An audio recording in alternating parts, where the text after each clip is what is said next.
Rajya Sabha television के खास programme उनकी नज़र उनका शहर में आपका स्वागत है। मैं हूं राजेश बादल और आज हम आपकी मुलाकात करा रहे हैं एक ऐसे सितारे से जिसने सारी उम्र लिखा तो अंग्रेजी में, लेकिन उनके चाहने वालों में हिंदी पढ़ने वाले कई गुना हैं और हिंदी पाठक भी उन पर जान छिड़कते हैं। जी हाँ, मैं बात कर रहा हूं खुशवंत सिंह की। करीब 80 साल पहले उन्होंने कलम के साथ जो सफर शुरू किया था वो आज भी बदस्तूर जारी है।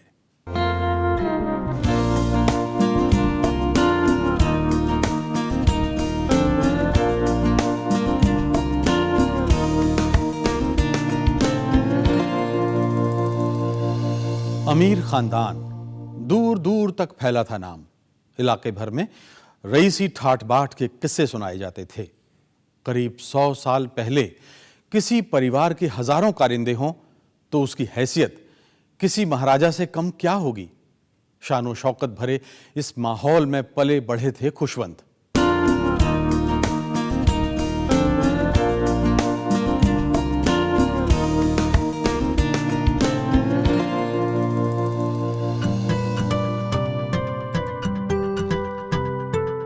ये कहानी शुरू होती है 100 साल पहले के हिंदुस्तान से।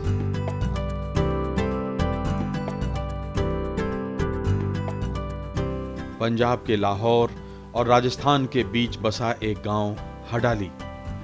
इसी गांव में रहते थे प्यारे लाल, इलाके के मालदार साहूकार। दूर दूर तक फैला था व्यापार। प्यारे लाल के बेटे इंदर ने पिता का अपनाया कारोबार, लेकिन मजहब बदल दिया और बन गए सरदार सुहेल सिंह। सुहेल सिंह ने भी बेशुमार दौलत कमाई। घर में सैकड़ों ऊंट थे। ऊंटों के ये काफिले अमृतसर और लाहौर तक जाते, नमक और खजूर लाद कर ले जाते और सिक्के भरकर लौटते। लोगों के बीच इस खानदान की अमीरी को लेकर किस्से कहे जाते थे। सुहेल के बेटे सुजान सिंह ने पिता का मजहब तो अपनाया, लेकिन कारोबार बदल दिया। सुजान सिंह को आज भी पाकिस्तान में लोगों ने याद रखा है। उनके नाम पर वहां सुजान सिंह रेलवे स्टेशन है। इन्हीं के नाम पर दिल्ली में भी सुजान सिंह पार्क है। सुजान सिंह के बेटे सुभा सिंह थे। सुभा सिंह ने भी पिता का कारोबार नहीं अपनाया और दिल्ली आ बसे। तब सुभा सिंह के बेटे खुशहाल सिंह की उम्र थी सिर्फ 4-5 साल।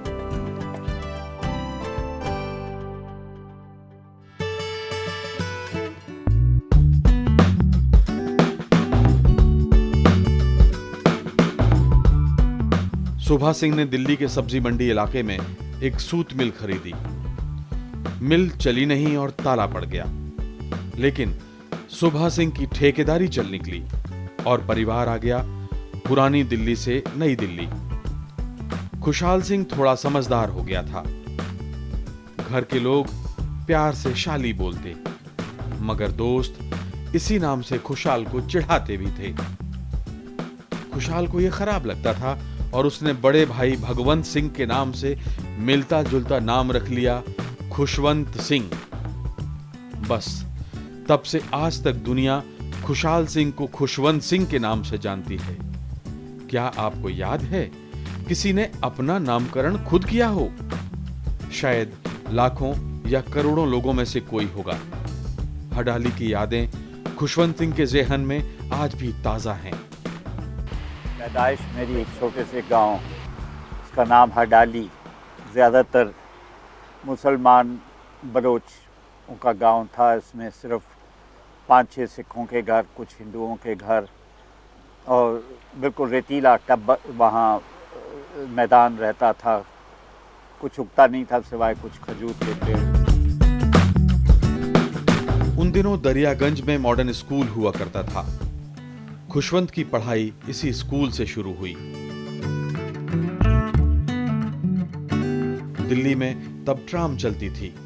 सब्जी मंडी टर्मिनल से ट्राम पकड़ते, वहां से जामा मस्जिद आते और तांगे में बैठकर स्कूल जाते। स्वभाव से थोड़े देहाती और डरपोक खुशवंत को अंग्रेजी कम आती थी। दिन भर गुल्ली डंडा खेलते और रात में कोटला चपाकी, यानी एक तरह से आंख में चोली। मैथ्स में अक्सर 0 लाते। स्कूल में स्केल से मार पड़ती, थप्पड़ खाते, मुर्गा भी बनते और कभी-कभी पूरे स्कूल के सामने पिटाई लग जाती। लेकिन घर आकर दादी की गोद मिल जाती तो सारे दुख भूल जाते। He is very close to his grandmother, much closer to his mother and his grandmother, of course, grandmother than to his father, because वो उस ज़माने में एक kind of feudal tradition था that you had a distance between the sons and the father. इसी दौरान पिताजी को नई दिल्ली में साउथ ब्लॉक बसाने का ठेका मिला और पूरा परिवार रायसीना गांव में आकर रहने लगा। मकान बहुत बड़ा था, 2-4 एकड़ में रहा होगा।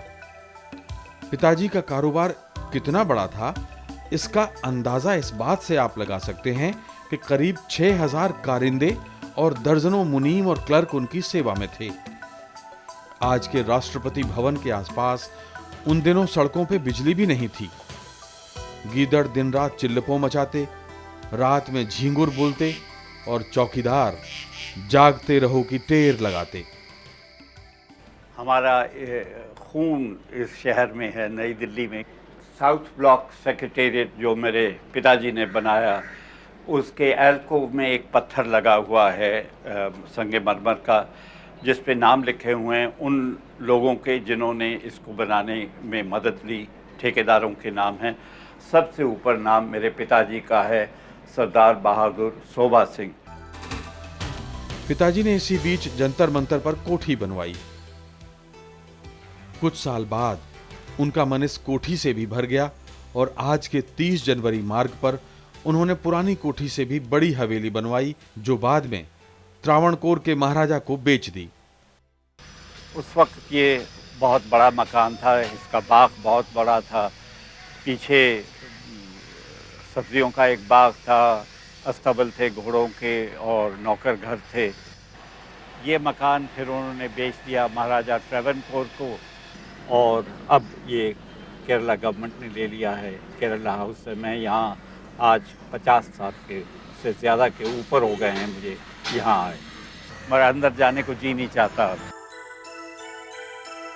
आगे की पढ़ाई के लिए सेंट स्टीफेंस कॉलेज में खुशवंत ने दाखिला लिया। कॉलेज में ही वो आजादी के आंदोलन से जुड़ गए। ये वो दौर था जब गांधी जी महात्मा कहलाने लगे थे। कॉलेज का दूसरा साल चल रहा था जब भगत सिंह, राजगुरु और सुखदेव को फांसी दी गई। खुशवंत खौल उठे, कॉलेज की इमारत पर चढ़ गए, भगत सिंह जिंदाबाद का नारा लगाया और तिरंगा फहराया शान से। जाहिर है कॉलेज छोड़ना पड़ा और जा पहुंचे लाहौर। वहां के सरकारी कॉलेज में दाखिला लिया। कॉलेज की पढ़ाई के दौरान चेतन आनंद, बलराज साहनी और बी.आर. चोपड़ा उनकी मित्र मंडली में थे।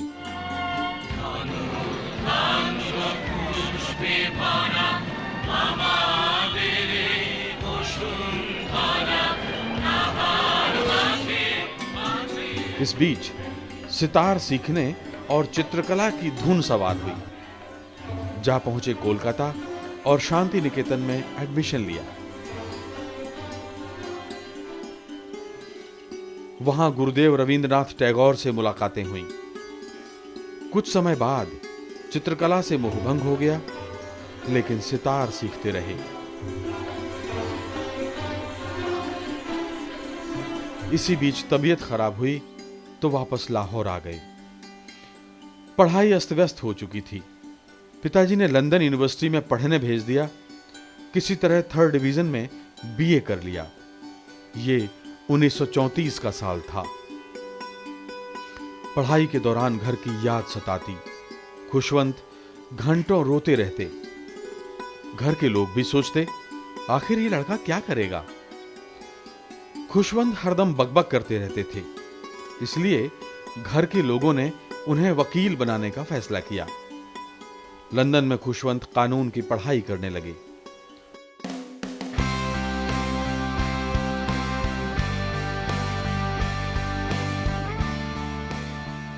उन दिनों दुनिया भर में भारतीय हॉकी की धूम थी। जर्मनी में भारतीय हॉकी देखने के लिए लोग कुछ भी करने को तैयार रहते। लंदन यूनिवर्सिटी में भारतीय छात्रों की एक हॉकी टीम बनी और जर्मनी खेलने गई। खुशवंत इस टीम के सदस्य थे। इसी तरह करते करते 5 साल बीत गए। 3 साल वाली कानून की डिग्री खुशवंत ने 5 साल में पास की। फिर कानून में पीजी करने के लिए एडमिशन लिया, लेकिन कर ना पाए। हथियार डाल दिए।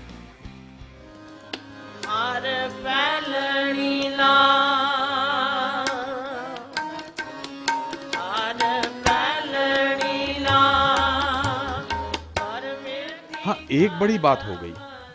बचपन की यानी प्राइमरी स्कूल की एक दोस्त से मुलाकात हो गई। चक्कर कुछ ऐसा चला कि 30 अक्टूबर 1939 को दोस्त कंवल मलिक खुशवंत की दुल्हन बन गई। It was a love marriage. My mother and father were in the same school, in modern school, so they knew each other from a very young age. 3-4 लड़कियां थीं, सब लड़कों का सब लड़कियों से लव रहता था। ये लव एट फर्स्ट साइट तो मालूम नहीं, मगर गोरी चिट्टी थी, टॉम बॉयज थी। She was studying in England when he was also studying in England. So my father sort of felt that this is the woman that he would like to marry. So through the parents, they communicated with each other. Delhi में खुशवंत सिंह के ब्याह की चर्चा सुर्खियों में रही। होती भी क्यों ना, देश के जाने माने लोग इसमें शामिल हुए थे। इनमें मोहम्मद अली जिन्ना भी थे। बारात गई थी एक जनपद से एक तुगलक रोड। शादी के बाद पिताजी ने लाहौर में एक फ्लैट किराए पर ले दिया और उपहार में दी एक शानदार कार। शादी करते ही लाहौर ये फ्लैट था जो मॉल के ऊपर, वहाँ ये रहना शुरू कर। और सब जानते थे कि ये बहुत अमीर घराने के लड़के हैं, पर ये बाइसिकल पे ही जाते थे दोनों। मोटर तो रखी हुई थी, हाई कोर्ट जाते थे तो मोटर पे जाते थे। इस तरह खुशवंत सिंह एडवोकेट की पहली पारी शुरू हो गई। वहां के वकीलों में धाक जम गई, लेकिन वो अच्छे वकील न बन पाए। फिर भी 7 साल काटे।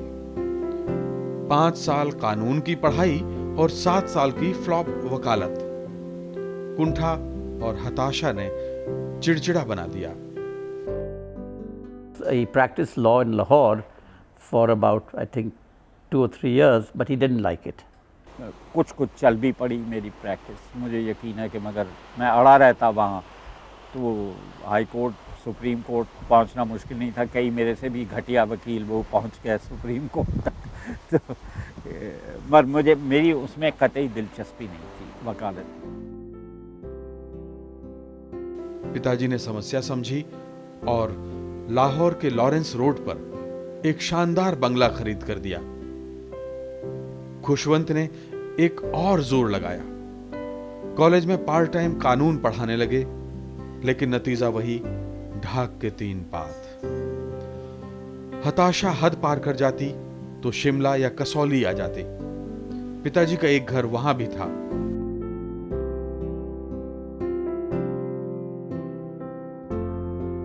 कसौली का पहाड़ी सौंदर्य अच्छा लगा। रोज मीलों पैदल चलते और जिंदगी के बारे में सोचते। लिखने पढ़ने की शुरुआत शायद इसी दौर में हो गई। इसी वजह से कसौली खुशवंत के लेखन में अक्सर नजर आता है और कसौली ने भी खुशवंत को हमेशा याद रखा है। खुशवंत सिंह के बहाने दूर दूर से लिखने पढ़ने के शौकीन यहां जमा होते हैं। मेरे फादर ने सब उनके राइटिंग्स इधर कसौली में, सबसे ज़्यादा इधर कसौली में किया था। और ये बड़ी क्रिएटिव जगह है। इधर बिल्कुल शांति है, ज़्यादा आवाज़ नहीं आती है और इधर nature is all its beauty.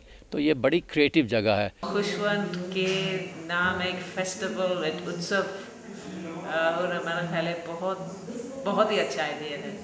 और रिस्पॉन्स जिस तरह लोग सैकड़ों की तादाद में आए हैं, मुझे इस पर बिल्कुल ताज्जुब था कि इतने लोग आएंगे और रहेंगे शुरू से आखिर तक, और बीच बीच में खूब पकौड़ा और चाय खाएंगे पिएंगे। और आई थिंक मैंने इस उत्सव से बहुत सीखा है, बहुत दिलचस्प बोलने वाले थे, एंड उम्मीद है कि ये शुरुआत है और हर साल एक ऐसा फेस्टिवल होगा। ट्रिब्यून में इन्हीं दिनों पुस्तक समीक्षा का अवसर मिला। इसे आप खुशवंत सिंह की पत्रकारिता का आगाज मान सकते हैं। लेखक और पत्रकार वाले रूप पर हम आगे बात करेंगे। फिलहाल जिंदगी के सफर को आगे बढ़ाते हैं। जब देखा कि काले कोट से जिंदगी उजली नहीं बन सकती, तो भारी मन से लाहौर को अलविदा कह दिया।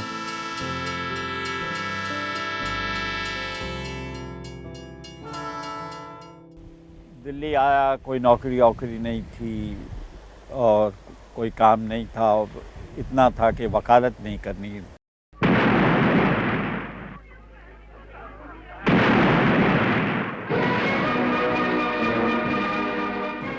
देश आजाद हुआ और 14 अगस्त 1947 की रात 32 बरस के खुशवंत हजारों लोगों के साथ संसद भवन जा पहुंचे। वो लिखते हैं, रात 11 बजे तक हम संसद भवन जा पहुंचे। ठसाठस भीड़ थी, लेकिन कोई हुड़दंग नहीं। बीच बीच में नारे लगते थे, इनकलाब जिंदाबाद, महात्मा गांधी जिंदाबाद। 12 बजने से 1 मिनट पहले सन्नाटा छा गया। सुचेता कृपलानी ने वंदे मातरम गाया। इसके तुरंत बाद पंडित नेहरू का ऐतिहासिक भाषण लाउड स्पीकर पर गूंजा। कितने बरस हुए कि हमने किस्मत से एक बाजी लगाई थी, एक इकरार किया था, प्रतिज्ञा की थी। अब वक्त आया कि हम उसको पूरा करें। एक बड़ी मंजिल पूरी हुई, हम वहां पहुंचे। चंद मिनट में ये असेंबली एक पूरी तौर से आजाद, खुद मुख्तार असेंबली होगी, और हम एक पुरानी और एक नई प्रतिज्ञा फिर से हम करें, आइंदा हिंदुस्तान का और हिंदुस्तान के लोगों की खिदमत करने का। भाषण खत्म हुआ। लोग खुशी से पागल हो गए। वे नाच रहे थे, एक दूसरे के गले मिल रहे थे, नारे लगा रहे थे।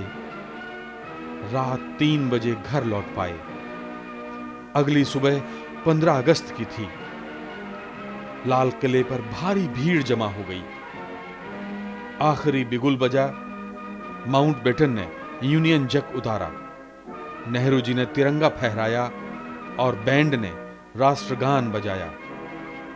सारे देश को सलाम करने के लिए तोपें गरज उठी, लेकिन सब कुछ सुनाई दिया, दिखाई ना दिया। कैसे दिखता? खुशी के आंसू बार बार भर आते थे और उन आंसुओं के बीच कुछ भी साफ नजर नहीं आता था।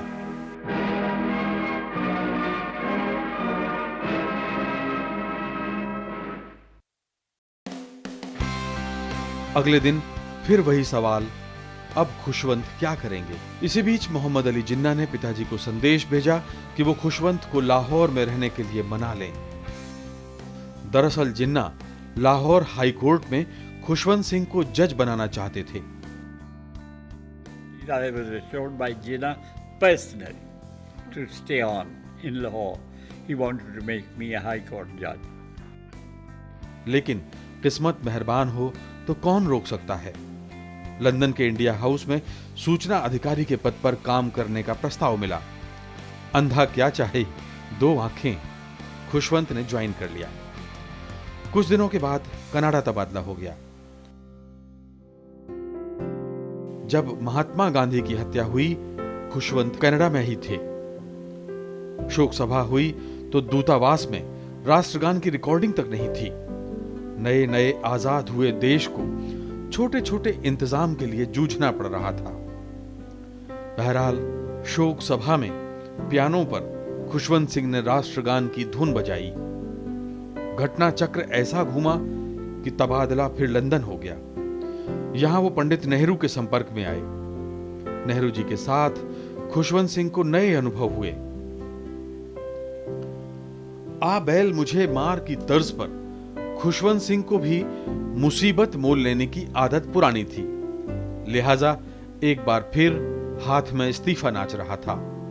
यह 1950 का साल था। बेरोजगार खुशवंत भारत लौट आए। परिचितों के बीच मजाक उड़ाया जाने लगा। उन्हें निखट्टू कहा जाता। वो बेहद तनाव में थे। तो आई रिज़ाइन। बहुत मेरे से खफा मेरे माँ बाप कि देखो इन्हें एम्बेसडर हो जाना सी, ये अपने आप को बहुत समझदा है, किताबां पढ़ लियां 2-4, दैट काइंड ऑफ थिंग। लेकिन फिर आसमान से नौकरी टपकी। आकाशवाणी में अंग्रेजी के प्रोग्राम प्रोड्यूसर बन गए। बमुश्किल 2 साल काटे। फिर उन्हें लगा कि आकाशवाणी में उनके लिए करने को कुछ नहीं है। नतीजा एक और इस्तीफा। नौकरी छोड़ी तो 5 साल के लिए पेरिस में यूनेस्को के जनसंचार विभाग में नई नौकरी मिल गई। खुशवंत लिखते हैं कि पेरिस में उनका काम बड़ा बोरियत भरा था। खाली होते हुए भी काम करने का ढोंग रचना पड़ता, जैसा इन दिनों दिल्ली में लोग करते हैं। उन पर कम्युनिस्ट होने का लेबल लग गया था। इस वजह से अमेरिकी वीजा मुश्किल हो गया। आखिरकार इस नौकरी को भी लात मार दी। घर के लोग नौकरियों के साथ आंख मिचौली से परेशान थे। कहते, आखिर इस आदमी को क्या हो गया है? लेकिन हर बार पिताजी संकट मोचक बन जाते। उन्होंने एक बार फिर सहारा दिया और सुजान सिंह पार्क में ग्राउंड फ्लोर पर एक फ्लैट और शानदार कार दी। चंद रोज बाद फिर एक नई नौकरी। भारत सरकार की पत्रिका योजना के संपादक बन गए। लेकिन यहां भी जैसे तैसे 1 साल काटा। सरकारी बंदिशों वाली पत्रिका में कैसे निभती? छोड़ दी नौकरी। इसके बाद खुशवंत की पारी एक लेखक और पत्रकार की थी। सारे देश ने पहली बार खुशवंत का यह रूप देखा। यह कहानी हम आगे बताएंगे। पहले परिवार के बारे में जान लें। उनके बचपन की दोस्त और पत्नी कंवल मलिक अब इस दुनिया में नहीं हैं। अंतिम दिनों में खुशवंत ने उनकी खूब सेवा की। पत्नी की विदाई से पहले खुशवंत ने लिखा, जिसने जिंदगी के 60 साल से भी ज्यादा साथ बिताए हों, उसे सारे दिन बैठे बैठे मिटते हुए देखना तकलीफ दे था। गुम होती याददाश्त, बोलने में लाचारी, पिंजर होता शरीर धीरे धीरे कुम्हलाता जा रहा था। मुझे पक्का यकीन था कि पत्नी मेरे बाद वर्षों तक जीवित रहेगी, लेकिन अब ऐसा नहीं लगता। लगता है अगर वो मुझसे पहले चली गई तो मैं लेखनी को किनारे रखकर हमेशा के लिए लेखन से विदा ले लूंगा। लेकिन ऐसा नहीं हो पाया। आज भी वो लिख रहे हैं। 97 साल की उम्र में इतनी दिमागी सक्रियता किसी और में आपने देखी है? लंबी उम्र तो उनके पिता और मां की भी थी। सर शोभा सिंह 18 अप्रैल 1978 को 90 साल की उम्र में विदा हो गए। जिंदगी भर पिता ने सहारा दिया था। खुशवंत एकदम अकेले पड़ गए। उन्होंने लिखा, मैं सुन्न पड़ गया, देर तक जड़ बैठा रहा, रात भर सो नहीं पाया। अगर उनका सहारा न होता तो खुशवंत क्या कर पाता? एक किताब भी ना लिख पाता। पिता के जाने के बाद मां बीमार रहने लगी। 9 मार्च 1985 को उन्होंने भी इस दुनिया से विदाई ले ली। खुशवंत के बेटे राहुल सिंह हैं, जो खुद भी जाने माने लेखक हैं। बेटी माला दयाल दिल्ली में ही रहती हैं। राहुल सिंह के पास पिता से जुड़ी यादों का बड़ा खजाना है।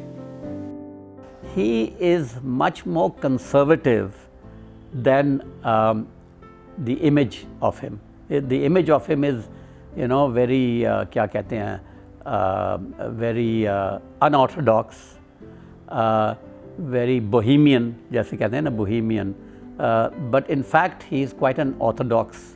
He was an orthodox father, quite a strict father, so very different from the image that he has portrayed of himself, but totally honest. Khushwant Singh इन दिनों सुजान सिंह पार्क के अपने घर में रहते हैं। कुछ साल पहले तक वो स्विमिंग करते थे, टेनिस खेलने जाते थे और ड्राइविंग भी खुद कर लेते थे।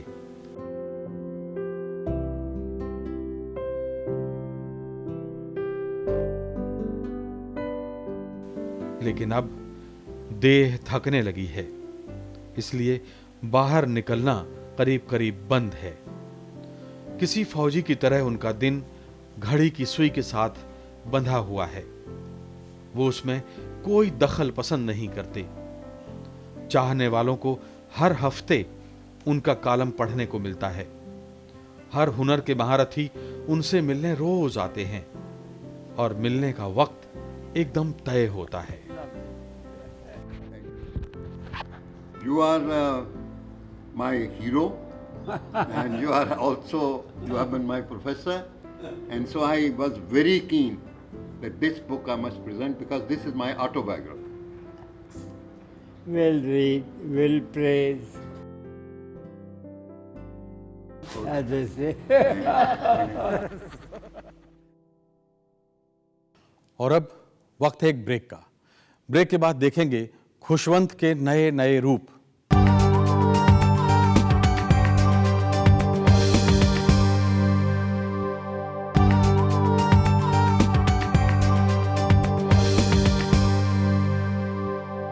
ब्रेक के बाद आपका फिर स्वागत है। हम बात कर रहे हैं खुशवंत सिंह की। दरअसल किसी किसी की जिंदगी में इतने ड्रामे होते हैं कि सुनने वाले यकीन तक नहीं करते। खुशवंत सिंह के साथ कुछ ऐसा ही था। कुछ उनका मूड और मिजाज तो कुछ कुदरत का खेल उन्हें जिंदगी के नए नए रंग दिखाता रहा। सारी दुनिया को अपने पैरों से नाप कर खुशवंत ने अपने वतन में जब लिखना शुरू किया तो एक के बाद एक किताबों की झड़ी लगा दी और एक ऐसी जिंदगी को जिया जिस पर कोई भी रश्क कर सकता है।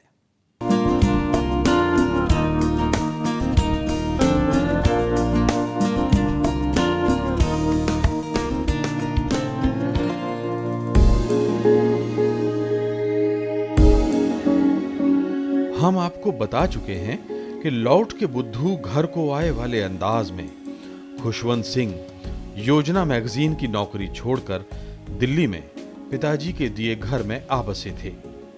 हालात ने उन्हें लेखक और पत्रकार बना दिया था। चीजों को ऑब्जर्व करने की उनकी आदत इस पेशे में बहुत काम आई। एक किस्सा हम आपको सुनाते हैं। बचपन में शैतान तो थे ही, भाई के साथ मिलकर शरारतें दोगुनी हो जाती थीं। स्कूल में पढ़ते थे तो भाई के साथ मिलकर एक जहरीला कोबरा पकड़ लिया। उसे डब्बे में बंद कर स्कूल की प्रयोगशाला में लाए। विज्ञान के सर थे चौबे जी। वो खुश हो गए और जार में कोबरा सांप बंद करने के लिए डब्बे का मुंह खोला। कोबरा उन पर झपट पड़ा। दरअसल चौबे जी उसे मरा सांप समझ रहे थे। इस घटना का एक एक पल बयान करते हुए खुशवंत सिंह ने जिंदगी की पहली कहानी लिखी, द मार्क ऑफ विष्णु।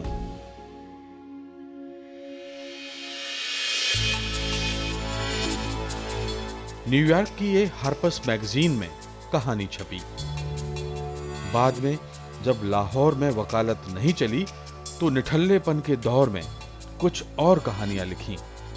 ये सभी कहानियां बाद में मार्क ऑफ विष्णु कहानी संग्रह में छपी और बेहद लोकप्रिय हुई। When I came out of Lahore and got a job in the Ministry of External Affairs in London and gave them to a publisher. And that got published first in England under the title of Mark of Vishnu and Other Stories. And that's how it got started. इसी तरह 1934 में जब BA third division में पास किया तो फिर हताश थे। याद आई अपनी दादी की, जो बचपन में उन्हें रोज कहानियां सुनाती थी। उनके बाल दही से धोती थी, मक्खन से मालिश करती थी और उदास खुशवंत को ताजगी से भर देती थी। उनकी याद में खुशवंत ने 1935 में कहानी लिखी portrait of a lady. The Canadian forum में यह कहानी छपी। खुशवंत सिंह की नजर में आज भी उनकी ये सबसे उम्दा कहानी है। क्यों ना हो, वो कहानी दादी पर थी। आज के कितने घरों में बच्चों को दादी का ये रूप देखने को मिलता है। इसके बाद 1950 में एक बार फिर खुशवंत तन्हा थे। रिटर्न होम कुछ नहीं सिवाय एक कलेक्शन ऑफ शॉर्ट स्टोरीज, कुछ रिव्यूज़ और जेब में पैसा एक नहीं। और फिर बाप के ये सर पे रहना शुरू कर दिया। फिर थोड़े लोग कहने लगे निखट्टू है, बाप दी कमाई ते रहंदा है।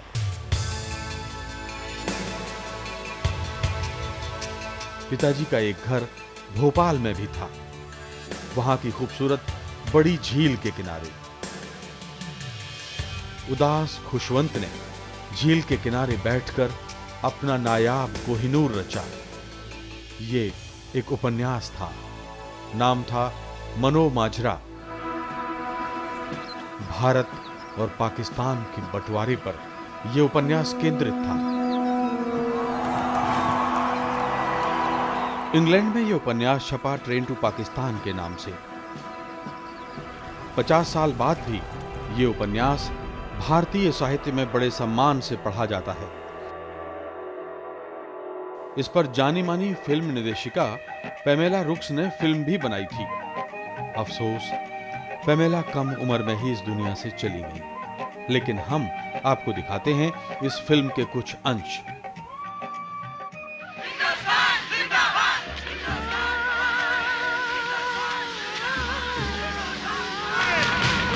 इस पास से, सिख इस पास से। आपका सारा सामान ले जाने के लिए मेरे पास कोई इंतजाम नहीं है।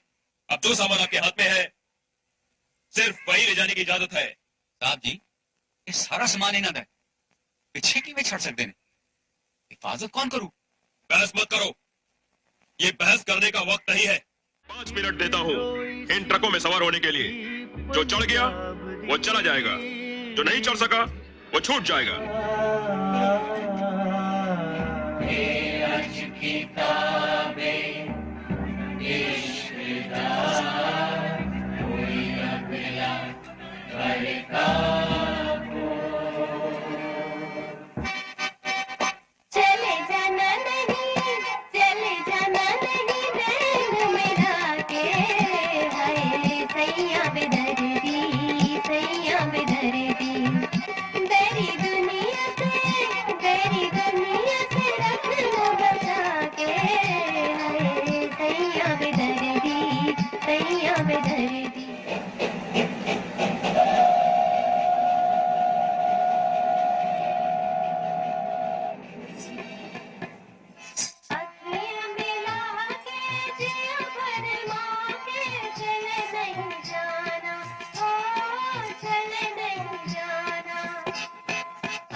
क्या है?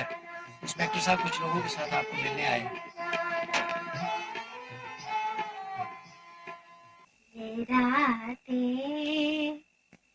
रातें, ये मौसम, ये हंसना हंसाना, मुझे भूल जाना, इन्हें ना भुलाना भुलाना। ये रातें, ये मौसम, ये हंसना हंसाना, मुझे भूल जाना, इन्हें ना भुलाना भुलाना। इसकी उम्र मेरी बेटी जितनी होगी। आज होती तो मेरी बेटी इतनी ही होती। इन्हीं हाथों से उठाई थी उसकी लाश, फूल की तरह हल्की थी, आत्मा का बोझ भी नहीं था।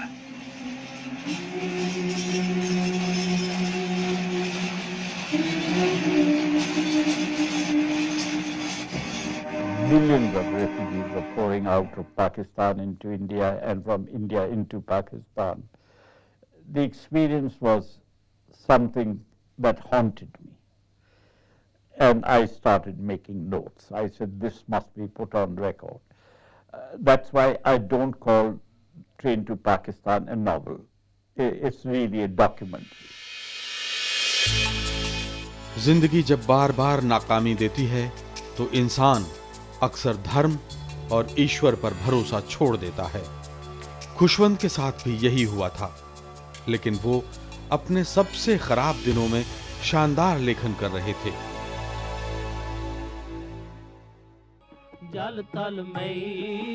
वो लिखते हैं, सभी धर्मों से मोहभंग सा हो गया था। इनमें मेरा अपना धर्म भी शामिल था, मगर सिख बिरादरी से गहरा लगाव था। अरदास रटी हुई थी। मैं कभी गुरुद्वारे नहीं जाता, मैं कभी पूजा पाठ नहीं करता। मैं उसको वक्त ज़ाया करने समझता हूँ, पूजा पाठ को। पर जिसे कहते हैं ना सेंस ऑफ बिलोंगिंग, वो मेरे में बहुत है कि मैं सिख हूँ, पैदा सिख हूँ, घराने में हुआ हूँ, और I have a sense of belonging to the Sikh community. He does not, superstitions, astrologers, he makes fun of all of them. बेरोजगारी के इसी आलम में रॉकफेलर फाउंडेशन का एक प्रोजेक्ट मिला। 3 साल में सिखों के इतिहास पर शोध करना था। इसके लिए उन्हें London, Canada, America, Japan, Singapore, Hong Kong और बर्मा यानी आज के म्यांमार की यात्राएं करनी थी। गदर आंदोलन और इंडियन नेशनल आर्मी में सिखों ने बड़ी भूमिका निभाई थी। 2 खंडों में ये शोध हिस्ट्री ऑफ द सिक्स के नाम से प्रिंसटन और ऑक्सफोर्ड में छपे। 3 साल सिर्फ सिख रिलीजन और हिस्ट्री पे काम करता रहा। ग्रंथ साहब मैंने कभी पूरा पढ़ा नहीं था, वो पढ़ा पेंसिल लेके, ग्रंथियों के साथ बैठ के, और सिलेक्शंस की, ट्रांसलेशंस किए, पुराने डॉक्यूमेंट्स देखे, इंडिया ऑफिस लाइब्रेरी में काम किया। उन 3 सालों में एक ऑब्सेशन सा हो गया, सिखिज़म, सिख हिस्ट्री। तो 4-5 किताबें उन 3 साल में लिखी। फिर क्या था? खुशवंत सिंह चारों तरफ छाए हुए थे। रोचेस्टर और प्रिंसटन विश्वविद्यालयों में उनके व्याख्यान हुए। जर्मनी, फ्रांस और इंग्लैंड में तो उन्हें सिख पंथ पर भाषण देने बुलाया गया। लंदन के एल्बर्ट हॉल में हजारों लोग खुशवंत का भाषण सुनकर रोने लगे। जो खुद अकेले में अपनी किस्मत पे रोता था, उसे सुनकर दुनिया रो रही थी। शायद इसी को विडंबना कहते हैं। खुशवंत लिखते हैं, मुझे अपने सिख होने पर नहीं, बल्कि इस बात पर गर्व हुआ कि सिखों को मुझ पर गर्व है। अपने जीवन में मुझे सबसे अधिक संतोष सिख धर्म और इतिहास पर काम करके हुआ। इसमें मैंने बाइबल के ओल्ड टेस्टामेंट की भाषा को आदर्श बनाया था। मैं सोचता था, वो लड़का जो अपने स्कूल और कॉलेज की परीक्षाएं पास न कर सका, वो प्रोफेसर हो गया और डॉक्टरेट किए बिना डॉक्टर सिंह कहकर बुलाया जाने लगा था। At the end of my volume 2, I wrote 2 words in Latin, which people don't connect with the book. It is opus exegi, which means my life's work is done. Khushwant की ख्याति दूर दूर तक थी। इसी दौरान उन्हें 1957 में पद्म भूषण से सम्मानित किया गया। 1967 में द इलस्ट्रेटेड वीकली के संपादक पद पर काम करने का न्योता मिला। अगले 12 साल मुंबई में इसी पत्रिका के साथ बीते। वो वीकली का स्वर्ण काल था। सर्कुलेशन 40,000 से 4,10,000 तक जा पहुंचा। जब मैंने वीकली लिया तो मेरे बिल्कुल साफ 3 प्लान्स थे अपने दिमाग में: इन्फॉर्म, अम्यूज, प्रोवोक। ये एक छोटी सी वीकली दकियानूसी पुरानी रवायात पे कुछ ख़ास सर्कुलेशन नहीं थी, तो इस आदमी ने उसको एक नया रूप दिया, एक सचमुच एक नई जर्नलिज्म दी इस देश को। सर्कुलेशन बढ़ती चलेगी और 80,000 से मैंने ली थी इसकी सर्कुलेशन 4 लाख तक पहुंचा दी। 40-50 साल पहले के भारत में ये एक चमत्कार से कम नहीं था। आखिरकार सर्कुलेशन पर एक तरफा रोक लगानी पड़ी। खुशवंत ने इस दौरान 1971 में भारत पाकिस्तान जंग का कवरेज किया और लोगों को हैरत में डाल दिया।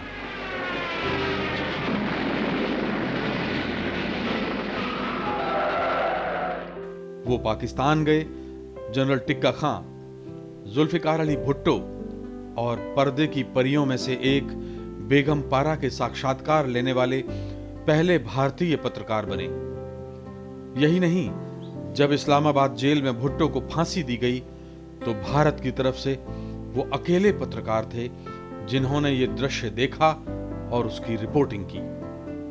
करीब करीब हर तीसरे साल वो पाकिस्तान जाते रहे।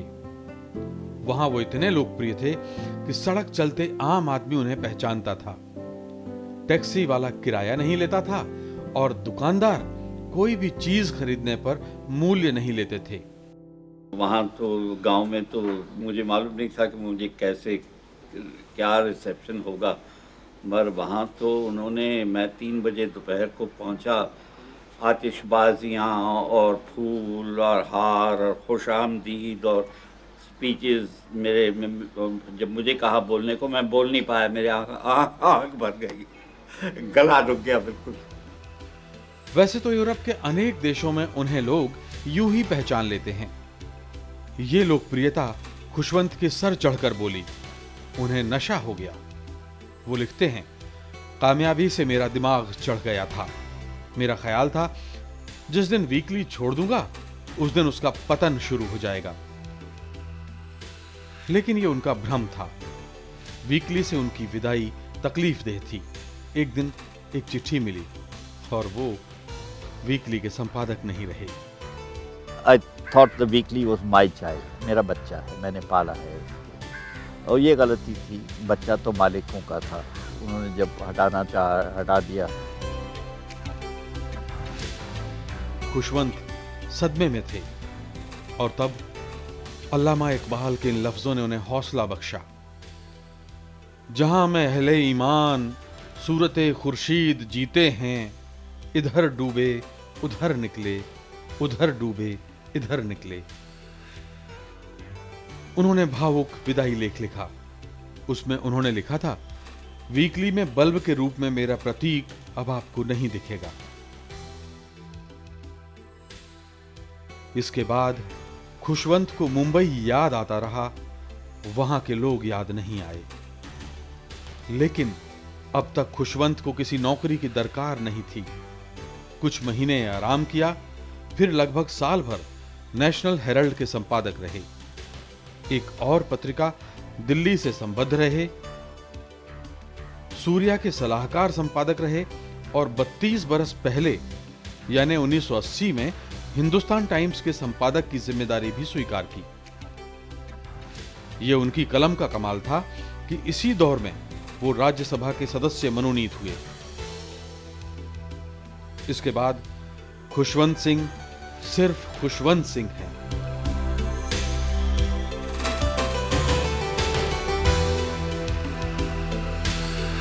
सारी दुनिया शब्दों के इस जादूगर को सलाम करती है। पूरी दुनिया उनको रिस्पेक्ट करती है, उनके टैलेंट को रिकग्नाइज करती है। ट्रेन टू पाकिस्तान तो उनके मैं समझती हूँ क्लासिक उनका जो नावल है, बहुत सारे भाषाओं में वो ट्रांसलेट हुआ है और पूरी दुनिया वो टाइटल को जानती है। बट उनकी जो 2 वॉल्यूम्स है जो सिख हिस्ट्री पे है, वो स्कॉलरली और definitive works about the Sikhs, which will be the immortal works of Khushwant Singh. Khushwant Singh का लेखन हल्का फुल्का भी है। एक तरफ उनके लतीफों पर ठहाके लगते हैं तो दूसरी ओर उन पर अश्लील लेखन के आरोप भी लगे। उनके दोस्तों में महिला मित्र भी कम नहीं हैं, लेकिन वो खुशवंत के बारे में अपनी राय एकदम अलग रखती हैं। Khushwant Singh just loves this reputation, you know, of a drunk, of a womanizer, and that of a dirty old man. उनको खुशी होती है कि भाई लोग उनकी बुराई करें, कि लोग उनको शराबी समझें, कबाबी समझें और समझें कि भाई ये औरतों के ही चक्कर में रहते हैं। लेकिन वो निहायत शरीफ इंसान है, and he's, you know, a thorough gentleman. जानी मानी लेखिका किश्वर देसाई खुशवंत सिंह की पुरानी दोस्त हैं। किश्वर ने खुशवंत पर एक फिल्म भी बनाई है। इस फिल्म के कुछ हिस्से आपने शो में भी देखे हैं। किश्वर की यादों में खुशवंत का एक नया रूप है। इतना हंसमुख इंसान, you know, so happy to meet people and so generous with his knowledge, with his information. But I'll tell you the one thing which I really liked about him was his honesty. बिल्कुल direct हैं, मुंह फट हैं, कभी कभी आपको वो भी कह देंगे जो आप सुनना नहीं चाहते हैं, but he is very honest with himself also. मतलब कि आप उनसे कुछ भी पूछ सकते हैं और आपको वो सच बात बताएंगे। अब उस तरह के आपको लोग नहीं मिलते हैं जो हु कैन रिसाइट पोएट्री, अंग्रेज़ी में हो या उर्दू में हो, jokes, a huge fountain of jokes and gossip. He was the first person I went to in my acknowledgements. I have, you know, acknowledged the fact that he is the one who actually supported me to become a writer. तो जब मैंने darling जी लिखी, मैं पहली किताब में हर वक्त मैं यही करती हूँ, जो पहली किताब होती है उन्हीं के पास जाती हूँ, उन्हीं को देती हूँ। तो उनको मैंने वो किताब दी, फिर उसके बाद विटनेस द नाइट, उसके बाद ये origins of love. I always go and present my first copy publicly जो देती हूँ, always before my launch I give him a copy, and he's very, very encouraging. You know, he's very happy to see that I have also joined the ranks of being a writer. ये खुशवंत का कमाल है कि जो भी उनके संपर्क में आता है बस उनका होके रह जाता है। जाने माने फिल्मकार सुरेश कोहली के अनुभव भी ऐसे ही हैं। सुरेश कोहली के खुशवंत से संपर्कों के कई दशक बीत चुके हैं।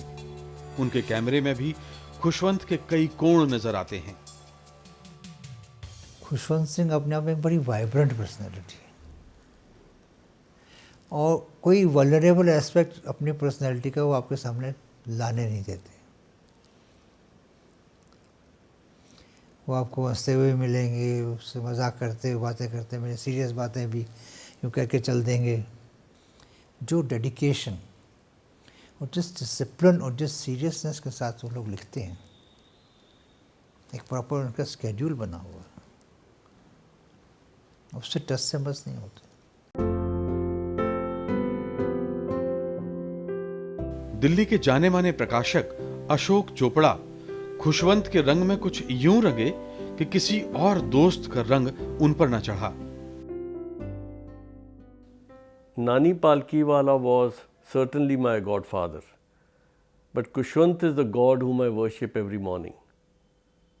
तो ये रिश्ता है, इमोशनल कह लीजिए, कुछ कह लीजिए, but he is the God I respect, I worship every morning, क्योंकि उन्होंने बहुत मदद की। वो मदद तो सभी की करते हैं, कोई चला जाए, लेकिन मैं कहूँगा बहुत मदद की, बहुत उन्होंने गाइड किया। He is a very generous man. And he never talks about himself and his generosity. आपको शायद ताज्जुब होगा सुन के कि जितनी रॉयल्टीज़ आती हैं उनकी किताबों की, वो अपने पास नहीं रखते हैं, सब डोनेट कर देते हैं।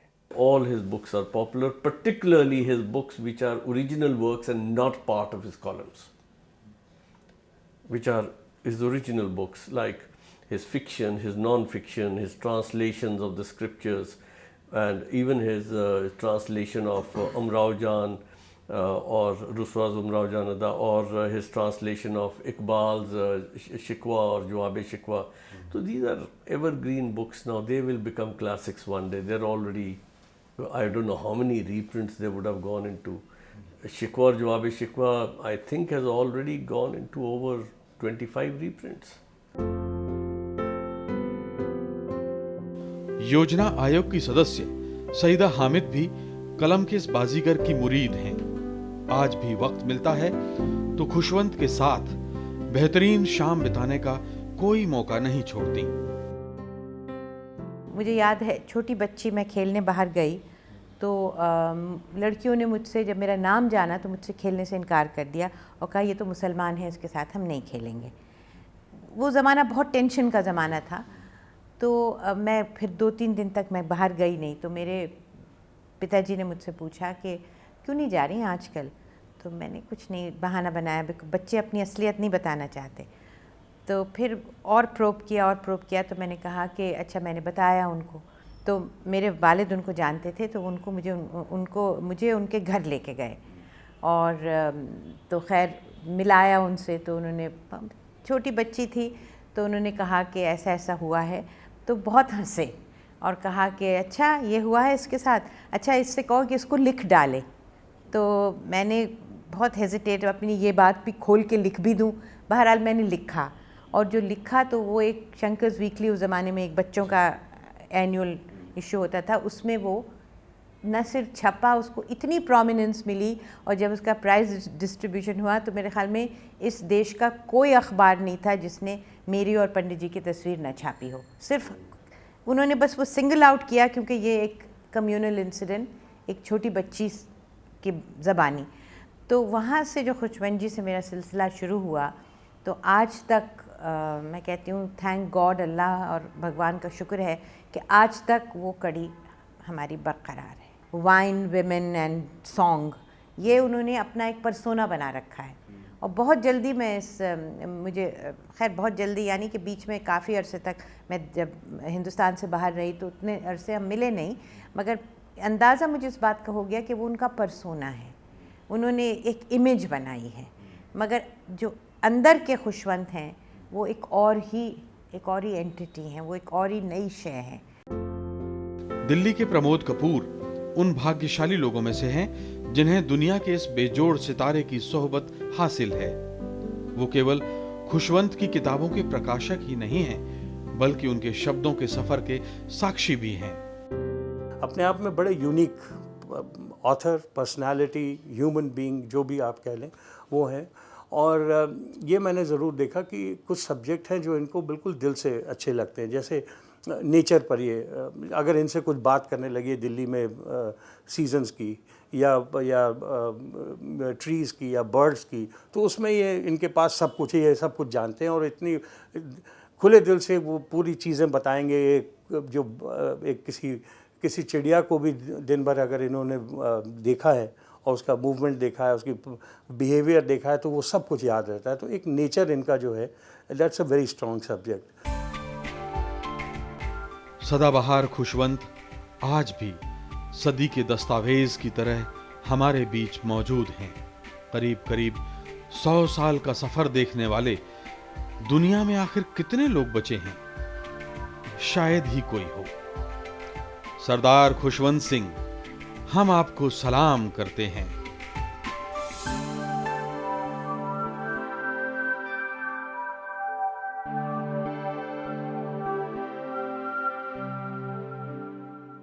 तो ये था शब्दों के सितारे खुशवंत सिंह पर हमारा खास प्रोग्राम सलाम खुशवंत। अगले एपिसोड में फिर होगी मुलाकात किसी नए शब्द सितारे के साथ। देखते रहिए राज्यसभा टेलीविजन।